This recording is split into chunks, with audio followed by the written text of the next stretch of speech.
আসসালামু আলাইকুম। পৃথিবীর সবথেকে এক্সপেন্সিভ শহর যদি থাকে লুক্সেমবার্গে পড়ে দক্ষিণ এশিয়ার, সেটা হচ্ছে মালদ্বীপ। তো এবার মালদ্বীপ ট্যুরে বোয়িং 337-এ আমি গিয়েছিলাম মালদ্বীপসে। তো ইউএস বাংলা ছিল ফ্লাইট। তো ইউএস বাংলাতে যখন আমরা যাচ্ছি, তো মজার ব্যাপার হচ্ছে ইউএস বাংলা থেকে যখন আমরা ফ্লাইটে উঠছি তখন দেখছি যে ইউএস বাংলা না। তো জিজ্ঞেস করলাম যে আমাদেরকে ফ্লাইট কোনো কারণে মিসিং হয়েছে। তো বলছে যে না ম্যাম, মিসিং হয়নি, এটা আমাদের হচ্ছে নতুন একটা বোয়িং, আমাদের স্টিকার লাগানো হয়নি।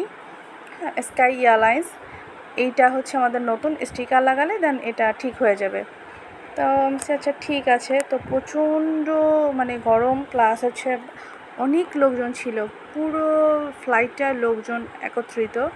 তো অবাক লাগছিল যে এত মানুষ মালদ্বীপসে যায়। বেসিক্যালি ব্যাপার হচ্ছে অনেকে ছুটিতে এসেছিলো, তো ছুটিতে এসে ফেরত যাচ্ছিল, সেই এমপ্লয়িগুলো হয়তো বা ছিল। তো আলহামদুলিল্লাহ ফ্লাইটটা বেশ বড় ছিল, আর ক্রুগুলো সব ফরেনার ক্রু ছিল। তো সব কিছু মিলিয়ে বিমানটা ভালো ছিল, সার্ভিসটা মোটামুটি ভালো, ঝাঁকিটা কম ছিল। তো এই যে নামতেই সমুদ্রের মাঝখান থেকে যখন প্লেন ল্যান্ড করছিল, অসম্ভব সুন্দর। আমি যখন কাতার গিয়েছি, কাতারও সেম মনে হচ্ছিল যে এরকম সমুদ্রের মাঝখান থেকে অ্যাকচুয়ালি ফ্লাইট ল্যান্ড করে।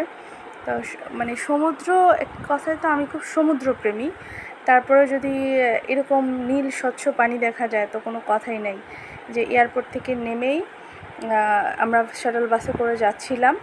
শাটল বাস করে ইমিগ্রেশন যেহেতু অনারেবল, ইমিগ্রেশন তো খুব স্মুথ হয়। সবথেকে ভালো লেগেছে ইমিগ্রেশনটা খুবই স্মুথ। জিজ্ঞেস করেছে আপনাদের কাছে কত ডলার আছে, হোটেল বুকিং আছে কি না, টাকা দিয়ে এসছেন কি না। এই যে নেমেই এই যে পানি, ও মাই গড, পানির কালার তো অসম্ভব সুন্দর। তো যদি একটু টাকা পয়সা আপনাদের গুছিয়ে অন্য দেশ ভ্রমণে যান না যান, মালদ্বীপসটা মাস্ট বি নিডেড।